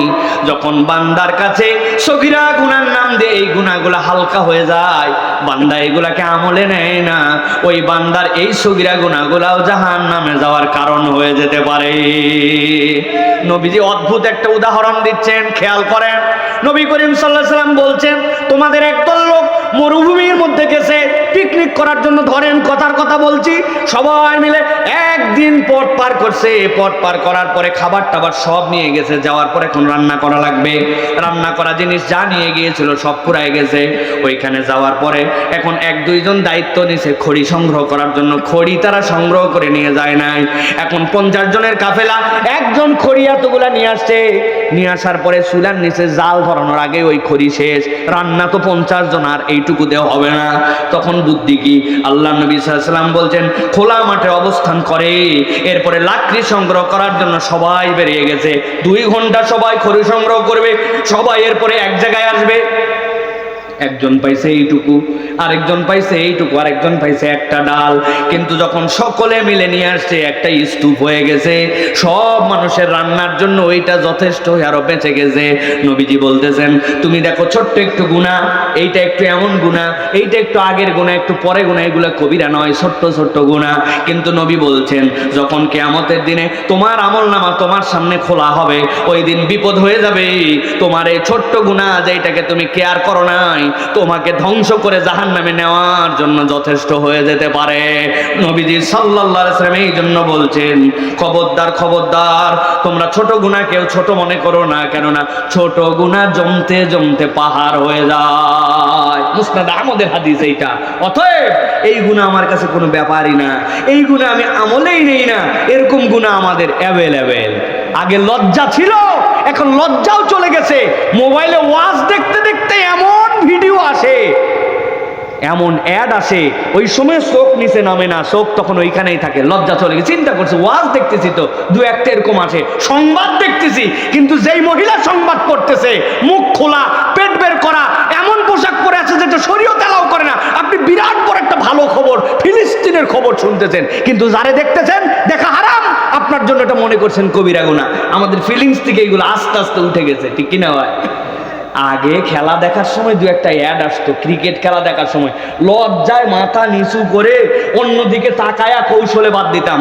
আর এখন স্বামী স্ত্রী সন্তান বউ বৌমা ছেলে ছেলের বৌমা সহ একসাথে এরকম জিনিস দেখে লজ্জার নাই, ঠিক কিনা? কথা বলেন ঠিক কিনা? অতএব প্রিয় ভাইরা, ছোট গুনাহ ছোট গুনাহই নয়, এটা যেন আমরা কখনো না করি। ছোট গুনার আরেকটা আছে, যেটা হচ্ছে আমরা মনে মনে মানুষের কল্যাণ সহ্য করতে পারি না। মনের মধ্যে একটা ঈর্ষা হয়, উমুকে এত বড় হয়ে গেল, আপনার ভিতরে খালি জ্বলে, আছে না ভাই? এই জ্বলাটাও একটা গুনাহ। আপনার এটা অন্তরের রোগ, আপনি আল্লাহর কাছে কামনা করবেন, কিন্তু আপনি কেন অন্তরের মধ্যে এরকম জ্বলান? আপনার অন্তর কেন এরকম জ্বলে? এই জ্বলাটা আমরা মনে করি না এটা হয় মানবিক কারণে হয়, কিন্তু না, এইটার থেকে আপনাকে বেরোতে হবে। এইটাও আপনার আমার জন্য এমন গুনাহ যেটা আস্তে আস্তে আমার জন্য পরকালের ধ্বংসের কারণ হতে পারে। অতএব ছোট গুনাহকেও ছোট মনে করা যাবে, ছোট মনে করা যাবে। মসজিদের থেকে বের হয় দেখবেন, মসজিদে যে জুতা চুরি হয়, এই জন্য জুতাটা ভিতরে নিয়ে গেছে মসজিদে, বের হওয়ার পরে মাজা হালায় না, উপর থেকে জুতা এরকম করে ছাড়ে দিছে, নিচে ঠাস করে পড়ছে, শব্দ হয় না? ভিতর আরেকজন কেবল নামাজ পড়ছে ভিতরে, ওর যে কি কষ্ট হয় সে জানে। এখন 100টা ঠাস ঠাস ঠাস, কত শব্দ। আপনি মনে করছেন এগুলো কোনো ব্যাপার নাকি, কিন্তু এগুলো বিরাট বড় ব্যাপার। এইগুলাও ছোট্ট ছোট্ট বিষয় যেগুলো আপনাকে সতর্ক হয়ে চলতে হয়, আপনি সতর্ক হয়ে চলেন না। আপনি থু করে থু মেরে দিছেন, একদম অজু টজু শেষ করে উঠে আসতেছেন, আপনার থুতুর বড় অংশটা ভিতরে পড়ছে, কিন্তু আশপাশের ছিটা ফোটা সবগুলা ট্যাপের কলে পড়ছে, গায়ে পড়ছে, সিটে পড়ছে। আরেকজনের জন্য সেটা অন্যায়, এটা আপনি মনে করছেন বড় কিছু না, কিন্তু এই ছোট ছোট অপরাধগুলা আপনার আমল নামা শেষ করে দেয়। আমরা সতর্কই হই না। এগুলা পাবলিক প্লেসে বসে অনেকে আছে নাক কুটাচ্ছে, তুলতেছে, মনেই করতে কোনো ব্যাপার না, কিন্তু ইসলামের সৌন্দর্যের সাথে এটা যায় না। ইসলামে এটিকেট আপনাকে শিখায় নাই। মসজিদের ভিতরে একটা ময়লা পর্যন্ত ফেলা নিষেধ, আপনি নখ খুঁটায়া মসজিদের মধ্যে ফালাই দিয়ে আসছেন, চুল তুলে মসজিদের মধ্যে ফালাই দিয়ে আসছেন, নাক এরকম করে পড়ছে, আপনি খেয়ালই করেন নাই, অথচ এইগুলো ছোট গুনাহ। এইগুলো জড়ো হতে হতে হাসরের দিন দেখা যাবে জাহান্নামে যাওয়ার জন্য যথেষ্ট হয়েছে। এই জন্য মুমিন সবসময় সতর্ক হবে। আল্লাহর নবী বলছেন, এক গর্ত থেকে একজন ইমানদার দ্বিতীয়বার কখনো দংশিত হতে পারে না। এটা ইমানদারের ক্যারেক্টার, সে হচ্ছে সিনসিয়ার, সে সতর্ক। এখন আমরা খালি নামে ইমানদার, সতর্কতার গুল্লিমার, কথা ঠিক কিনা? কোনো সতর্ক, কোনো কেয়ারলেস নাই, আমরা ইচ্ছা মতো জিন্দেগি চালায় দিচ্ছি, আমরা চল জিন্দেগি যেমন মন চাই এরকম। প্রিয় ভাইয়েরা, এই জন্য আমাদেরকে এগুলো বিষয়ে সতর্ক হতে হবে। প্রিয় ভাইয়েরা, বিদেশে আলহামদুলিল্লাহ অনেক জায়গায় তো আল্লাহ বলে নিয়ে গেলেন। আমেরিকার পররাষ্ট্র নীতি নিয়ে অনেক কথা আছে, কিন্তু ইনসাইড আমেরিকায় অনেক কিছু দেখছি যেগুলো দেখে অবাক হয়ে গেছি, যে আমরা মুসলমানরাও অনেক ক্ষেত্রে এগুলো প্র্যাকটিসে দুর্বল। আমি একবার ক্যালিফোর্নিয়া থেকে নিউ ইয়র্কে যাচ্ছি, নর্থ ক্যারোলিনা বিমানবন্দরে আসছি, আসার পরে সেখানে বসে আছি, তুষারপাত হওয়ার কারণে সব ফ্লাইট 2 ঘন্টা লেট। আমি নামাজ পড়ার জন্য জোহরের দোতলার উপরে উঠছি, উঠে এক জায়গায় দোতলায় নামাজ পড়লাম জোহরের। পড়ার পরে সামনের দিকে তাকায় দেখি পুরো এয়ারপোর্টে অন্তত 2-3 হাজার লোকে লোকারণ্য, কারণ সকলের ফ্লাইট ডিলে। প্রত্যেকেই কম বেশি কথা বলতেছে, প্রত্যেকে মোবাইল করতেছে, প্রত্যেকে কেউ বা পড়তেছে, বই পড়তেছে, কিন্তু পুরা এয়ারপোর্টের মধ্যে কোনো শব্দ নাই, হই হই নাই, নীরব, শৃঙ্খলা, চুপচাপ।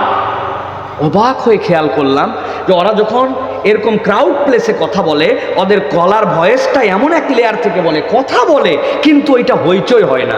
আর আমরা তিনজন মিলে যদি চায়ের দোকানে বসি, গলার এমন ভলিউম, মসজিদের মধ্যে আরেকজন নামাজ পড়তেছে, আমি দুইজন এমন ভলিউম, আমার ভলিউমে সকল এলোমেলো হয়ে যায়। আমরা কথার ক্ষেত্রেও ভদ্র না। পাঁচজন এক হয়েছি, হোটেলে চায়ের স্টলে আরো পাঁচজন লোক আছে, তাদের ডিস্টার্ব হবে কিনা, ওই পাঁচজন বন্ধু মনে করছে নওগাঁর মালিক হয়ে গেছে, দুই এক কথা পর পর হ্যাঁ হ্যাঁ হ্যাঁ হ্যাঁ হ্যাঁ করে কুত্তার মতো চিল্লাচ্ছি আমরা, আছে কিনা? ইমানদার, বি সিনসিয়ার। এইগুলা হচ্ছে ছোট গুনাহ, আমলে নেই না, কিন্তু শয়তানের কৌশল এইটা, এইভাবে সে আমাদেরকে শেষ করে দেয়। প্রিয় ভাইয়েরা, মোটর সাইকেল অনেকে কিনছে, বাহ রে বাহ, এরপরে হাওলার লাগাচ্ছে বুম বুম বুম বুম, এটা না করলে তো আমি যেটা পালসার কিনছি ভাবই ওঠে না আমার, ঠিক না? আর আফ্রিকার মতো দেশে ঘুরে আসছি, যাদেরকে আপনারা মূর্খ সুরূক্ষ বলেন, যাদেরকে আমল দেন না, উগান্ডায় গেছি, ইথিওপিয়ায় গেছি, কেনিয়ায় গেছি, 10 দিন থাকছি, 10টা হর্নের শব্দ শুনতে পাই নাই। ওদেরকে আপনি মূর্খ বলেন? ওদের তো সভ্যতা শিখে আসা লাগবে, সভ্যতা শিখে আসতে হবে। উগান্ডার কথা বলতেছি আমি, প্রিয় ভাইরা। তাহলে ছোট গুনাহকে হালকা মনে করা যাবে। আপনারা কি ধৈর্যহারা হয়ে গেছেন ভাই? তাহলে আমরা শয়তানের ফাঁদ বলছি কয়টা? বলে ফেলছি কয়টা? বাকি আছে কয়টা? এটা পরবর্তীতে বলা হবে নাকি আজকে ইনশাআল্লাহ, কারণ আগামী 5 বছর এখানে আমাকে পাওয়া যাবে না। অতএব যা শোনার আজকে এখানে শুনে নিতে হবে ইনশাআল্লাহ। প্রিয় ভাইরা, এবার চলেন 4 নম্বরে। শয়তান দেখছে তাকে শিরিক করানো যায় না, কুফর করানো যায় না, বিদআতে নিমজ্জিত করা যায় না। ওই মানুষকে দিয়ে দেখছে কবিরা গুনার থেকেও সে সতর্ক, কনসাস। এরপরে দেখছে ওই বান্দাকে দিয়ে ছোট গুনার ব্যাপারেও তাকে হালকা হিসাবে নেওয়া যায় না। শয়তানের তখন ধাপ হচ্ছে ওই বান্দাকে দিয়ে নতুন কোনো আমল আর করাবে না। শয়তান তখন তাকে নতুন আমল থেকে বিরত রাখায়। এই শয়তান তাকে আমল থেকে, নেক আমল থেকে, নেক কর্ম থেকে বিরত রাখায়। এইটাও হচ্ছে শয়তানের একটা কৌশল। আপনি হিসাব করে দেখেন, আপনার আমার জীবনের দিকে তাকায়া, ওই যে ছোটবেলায় 10টা সূরা মুখস্থ করছে, আজ পর্যন্ত নতুন কিছু নাই, সুবহানাকাল্লাহুম্মা বিহামদিকা গড়গড়ায় পড়ে যাচ্ছে, ওইটার অর্থ 50 বছরে জানি না। অথচ 50 বছরে আগে মানুষের দোকানে কাজ করতাম, এখন নিজের দোকান হয়েছে। আগে আধা বিঘা জমি ছিল, এখন ভিটা মাটির মালিক হয়েছি। আগে সন্তান সন্ততি ছিল না, এখন সন্তান সন্ততি উপার্জন করে। লাইফের কত লেয়ারের পরিবর্তন হয়েছে, কিন্তু আমাদের জীবনে নতুন আমল যুক্ত হয় নাই। কথা কি বাড়াবাড়ি বললাম নাকি ঠিক আছে? আমার আল্লাহ রাব্বুল আমিন বলছেন, ওয়া মান আরাদা আন যিকরি ফাইন্না লাহু মাঈশাতান দানকা ওয়া নাহশুরুহু ইয়াওমাল কিয়ামাতি আমা।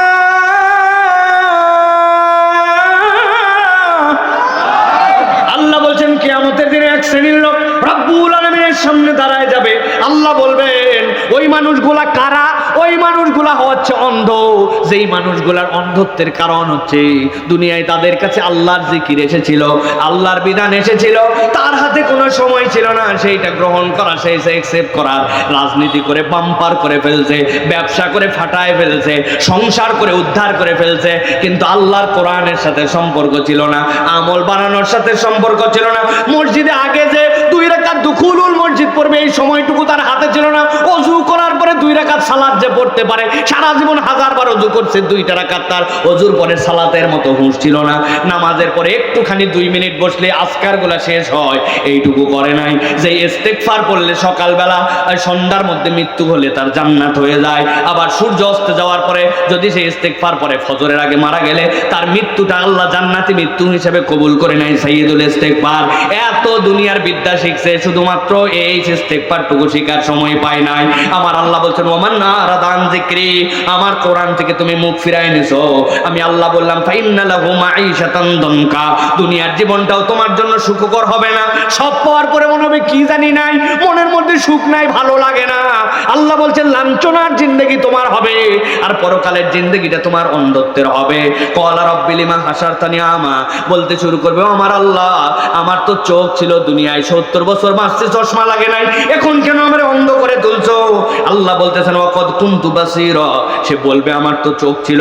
আল্লাহ বলবেন ক্বালা কাযালিকা আতাতকা আয়াতুনা, আমি আল্লাহর বিধান ওই চণ্ডী ক্ষেত্র মাঠের মধ্যে বসে তোমার কাছে জানানো হয়েছিল। কাযালিকা আতাতকা আয়াতুনা, আল্লাহর হক কি, আল্লাহ রাব্বুল আমিনের বিধানের ফায়সালা কি তোমার কাছে জানানো হয়েছিল, কিন্তু তুমি গাজওয়ারি করে আল্লাহ বলছেন ফানাসিতাহা, ভুলে গেছো তুমি। রাগ তো রাগ, এগুলা কথা বলেই তুমি এগুলাকে পাত্তা দেও নাই। আল্লাহ বলতেছেন ওয়া কাযালিকাল ইয়াউমা তুনসা, তুমি যেরকম দুনিয়ায় আল্লাহরে পাত্তা দেও নাই, রব্বুল আলামিনও আজকে তোমাকে দেখভাল করবেন না। বুঝে থাকলে বলেন, হাসরের ময়দানে আল্লাহ যদি মুখ ফিরায় নেন, আপনার আমার বাঁচার কোনো উপায় থাকবে? এই জন্য আল্লাহ রাব্বুল আমিন বলছেন, দুনিয়ার মানুষ ভালো করে বোঝো, ওয়ামান ইয়াশু আন যিকরির রহমান নুকাইয়িদ লাহু শাইতানান ফাহুয়া লাহু করিন। আল্লাহ বলছেন, দুনিয়ার মানুষ তুমি যদি আল্লাহর জিকির ভুলে দুনিয়ায় চলাফেরা করো, মনে করতেছো কোনো এফেক্ট নাই, কিন্তু আল্লাহ ফাঁকা জায়গা রাখেন নাই। আল্লাহ বলছেন ফাহুয়া লাহু কারিন, ওইখানে একটা শয়তান ঢুকে যাবে। এই জন্য নেক কাজের কোনো অপরচুনিটিস বাদ দেওয়া যাবে না, ঠিক কি না? নেক বাড়াতে হবে, আল্লাহর জিকির বাড়াতে হবে, প্রত্যেকদিন কোরআন তেলাওয়াত বাড়াতে হবে, ওজিফা বাড়াতে হবে, আপনাকে আমলের মধ্যে ঢুকতে হবে। আমি দোকানদারি করি, আমি মাঠের মধ্যে গাছ লাগাই, আমি কি বলে জমিতে কাজ করি, আমি যাই করি ফাঁকে ফাঁকে আমার জিকির। আর জিকিরের সবচেয়ে বড় দিকটা কি? আল্লাহর হুকুমটা নিজের জীবনে মেনে নেওয়া।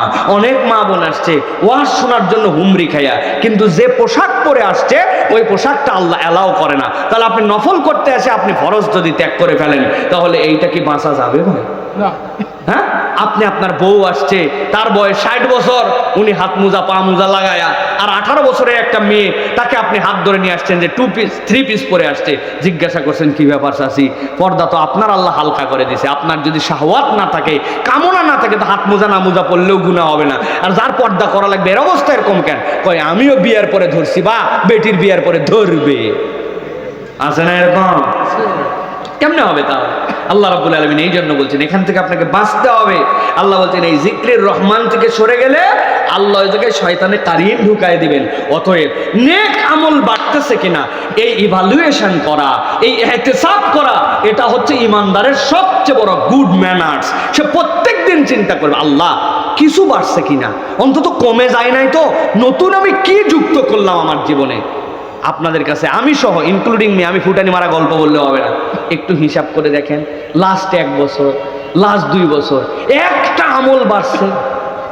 হ্যাঁ, 2 পাতা রেগুলার প্রত্যেকদিন কোরআন পড়ি, 2টা হাদিস জীবনে মুখস্থ করে ফেলছি, নাই, আমাদের নাই, খুঁজে আমরা পাবো না।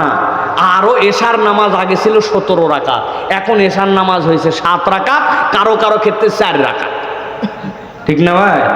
আমাদেরকে আগে শিখাইছে এশার নামাজ 17 রাকাত, বলছে না ভাই? কেমনে এশার নামাজ হয়? এশা তো আসলে 4 রাকাত, কিন্তু ওর পরে 2 রাকাত, এরপরে বসে 2 রাকাত, মা আয়েশা রাদিয়াল্লাহু তাআলা যেটা প্র্যাকটিস করতেন, এরপরে বেতের, এরপরে মসজিদে ঢোকার, এগুলা সব যোগ বিয়োগ দিয়ে 17। এখন 4 রাকাত ফরজ, আর বেশি পড়লে বেতের, ওটাও বাদ, ঠিক কিনা ভাই? রাগ হচ্ছেন আপনারা? আর অনেকে আছে এগুলো ঝামেলার মধ্যেই আল্লাহর দয়ায় নাই, উনি নামাজই পড়ে না, তারা বেঁচে আছে না? এটা তো বেঁচে গেছে আল্লাহর দয়ায়। প্রিয় ভাইয়ের, আল্লাহ আমাদেরকে বোঝার তৌফিক দান করেন। তাহলে নেক আমল থেকে যদি আমি দেখি ফিরে যাচ্ছি, তাহলে বুঝতে হবে শয়তান খেলতেছে আমাকে নিয়ে, আমাকে সাথে সাথে ওটার মধ্যে অ্যাক্টিভ হতে হবে। এটা গেল 4 নম্বর। 5 নম্বরে শয়তান আপনাকে কৌশল নেবে, আপনাকে কম গুরুত্বপূর্ণ কাজের মধ্যে ব্যস্ত রাখবে, বেশি গুরুত্বপূর্ণ কাজ থেকে সরায় দেবে। আমরা যদি জীবনে হিসাব করে দেখি, তাহলে আমাদের প্রত্যেকের জীবনে খুঁজে পাবো, কেরে দোকানে ব্যবসার অন্য সময় হয় না, নামাজের ওয়াক্ত হয়েছে আর দোকানে বিশাল কারবার শুরু হয়, রাখ ভাই নামাজের ওয়াক্ত এখনো আছে, ব্যবসাটা করে নেই। অথচ আপনার ব্যবসার দায়িত্ব ছিল ওই জায়গায়, বাপ মা পর্যন্ত শয়তানের ধোকায় পড়ে যায়। আপনার বেটা রোজা রাখে নাই? বলছে না, এখনো বয়স হয় নাই, কেবল 13-14 বছর, আগামী বছর ফাইনাল পরীক্ষা আছে, পরে রোজা রাখতে পারবে, এখন রোজা রেখে শরীর খারাপ করার দরকার নাই। আমাদের আব্বারা আমাদেরকে রোজা রাখাইছেন, পাশেই তো বসে আছেন। সকাল থেকে 11টা পর্যন্ত এক পর্ব, এরপরে আবার দুপুরে এক পর্ব, বিকালে এক পর্ব, তাও থাক। কারণ কি বুঝাইছে? যে রোজা রাখার অভ্যাসটা তার মধ্যে থাক, আস্তে আস্তে করে রোজা রাখা শিখে ফেলবে। আমাদের যখন রোজা ছোটবেলায় শুরু হয়, তখন ভাদ্র মাস ছিল, বিশাল গরমের দিন। ওই সময় টিনের বাড়ি আমাদের, কত কষ্টের সময়, তারপরেও সন্তান রোজা রাখতে চাইছে, রাজি হয়ে গেছে, যত দূর পারে তত দূর রাখুক। আর এখন বাপ মা বলে শরীর খারাপ হবে, এখনো বয়স হয় নাই, রোজা রাখার দরকার নাই, সন্তান রাখার জন্য কান্দে, বাপ মা রাখতে দেয় না। আছে না ভাই, আছে না? ফজরের সময় দেখো না, সারা রাত পড়ালেখা করছে, সামনে অ্যানুয়াল পরীক্ষা, এই জন্য বাপ মা ফজরে উঠায় দেয় না। এরকম বাপ মা আছে কিনা? খুব সাবধান, খুব সাবধান। আল্লাহ বলতেছেন এইটা শয়তানের কৌশল। সে কম গুরুত্বপূর্ণ কাজে আপনাকে ব্যস্ত রাখবে, কিন্তু বেশি গুরুত্বপূর্ণ কাজ থেকে আপনাকে ফিরাই দিবে। এই জন্য আমাদেরকে সব সময় এই বিষয়ে সতর্ক হতে হবে। আল্লাহ রাব্বুল আলামিন কোরআনুল কারীমে বিস্তারিত বলেছেন, কেবল একটা আয়াতে কারিমা আপনাদের জন্য বলি। আল্লাহ বলতেন, ইসতালাক্কাউনাহু বিআলসিনাতিকুম ওয়া তাকুলুনা বিআফওয়াহিকুম মা লাইসা লাকুম বিহি ইলম ওয়া তাহসাবুনাহু হাইয়িনা ওয়া হুয়া ইনদাল্লাহি আযীম। আল্লাহ বলছেন, তোমরা এমন কতগুলা কথা নিজেদের মধ্যেও বলো, যেই কথাগুলো আর কেউ শুনতে পায় না, আর তোমরা বলার সময় ভাবো এইগুলা কোনো কথা না। আল্লাহ বলছেন হাইয়িনা, তুমি মনে করে এটা হালকা, কিন্তু আল্লাহ বলছেন ওয়া হুয়া ইনদাল্লাহি আযীম, এইটা সহজ নয়, সহজ নয়, আল্লাহর কাছে এইটা বড় বিষয়। অতএব আপনি কোন কাজের আগে কোন কাজকে প্রায়োরিটি দিচ্ছেন, আপনাকে হিসাব করে চলা লাগবে, ঠিক কি না? হারাম সহ কামাই, এটার কোনো বড়াই নাই। হারাম বাদ দিয়ে অল্প, ওইটার মধ্যে আপনার বড়াই, ঠিক কি না? অনেক মুসল্লির মুখ দেখতে পাচ্ছি, মুখগুলা দাড়িগুলা উঠতেছে না। কেন ভাই? বয়স হয়নি এখনো না, আরো একটুখানি বাকি আছে না, 40-50 না। আপনি বুঝতেছেন না শয়তানের ধোঁকা, আজকে জেনে ফেললেন, বাদ দিয়ে দেন। নবীজি বলছেন দাড়ি রাখো, রাখা ফরজ, দাড়ি কেটো না, কাটা হারাম, ছেড়ে দাও, এটা সুন্নাত। অতএব আপনি কেন বাদ দিচ্ছেন এইটা? ভাই, এটা পুরুষের শান ও মান।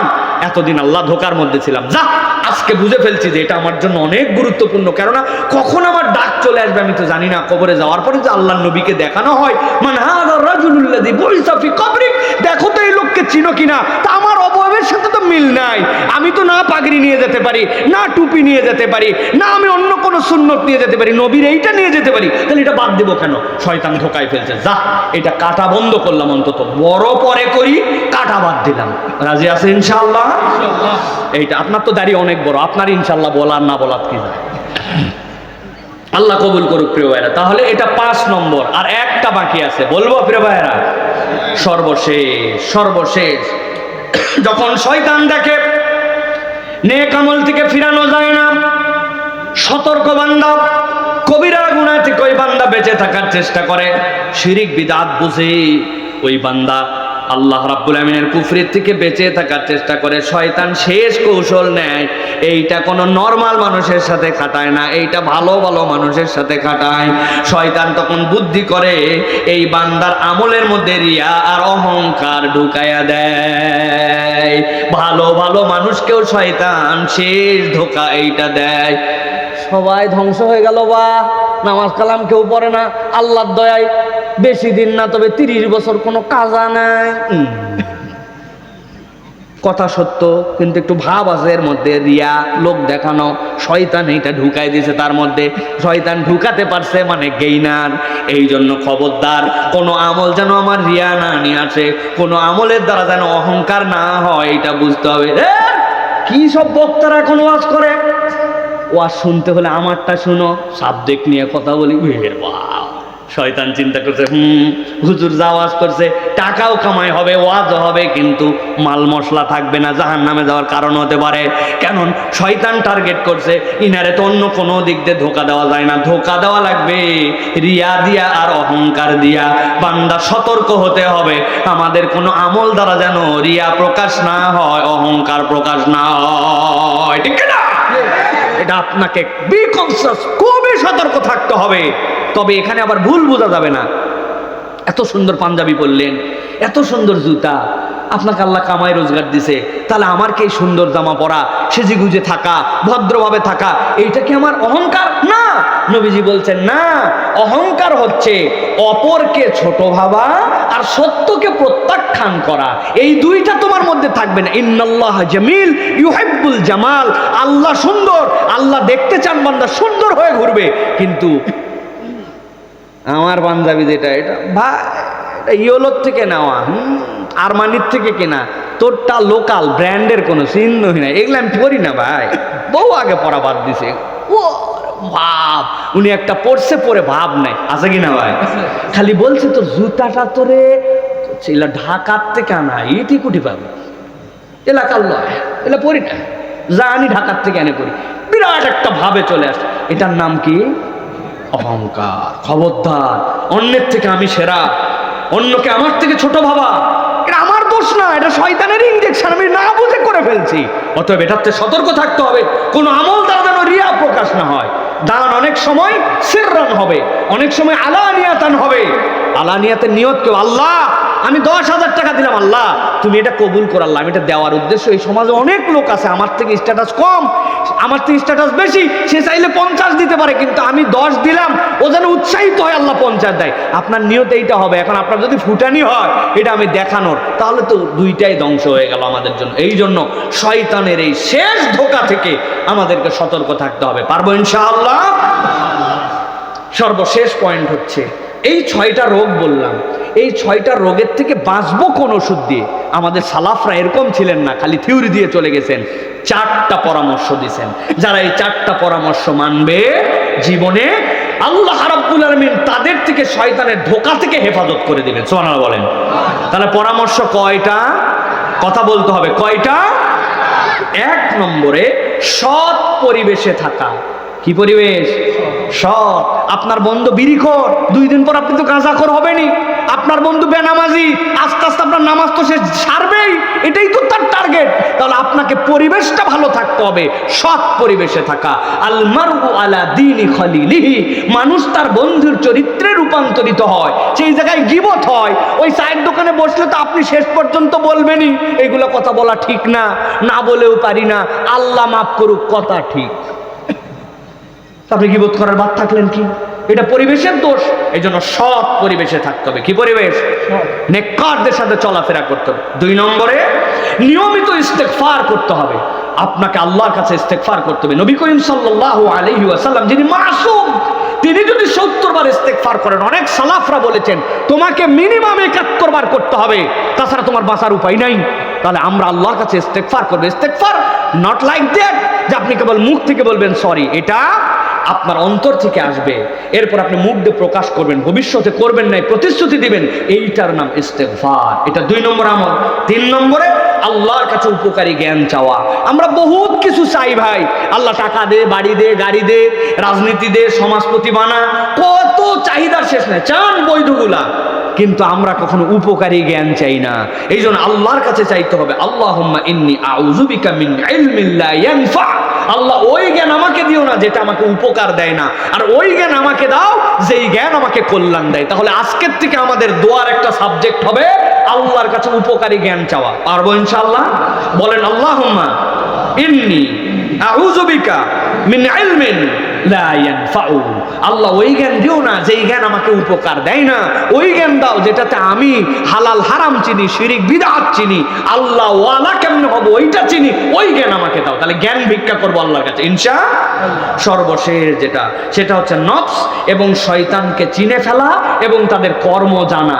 আজকে যেটা আমরা জানার জন্য চেষ্টা করলাম, শয়তানকে কিভাবে শয়তানি করে, এইটা মাজালিসুজ জিকিরে বসতে হবে, ওলামায়ে কেরামের কথা শুনতে হবে, পড়তে হবে, জ্ঞান অর্জন করতে হবে। এই 4টা কৌশল যদি কেউ অর্জন করে, শয়তান তাকে ধোঁকা দিয়ে ইনশাআল্লাহ গাফেল করতে পারবে আল্লাহ আমাদেরকে বাঁচার তৌফিক দান করো, আল্লাহ আমাদেরকে এর উপরে আমল করার তৌফিক দান করো। আমি আপনাদের কাছে বলছিলাম 40 মিনিট, কিন্তু 12টা পার করে ফেলছি।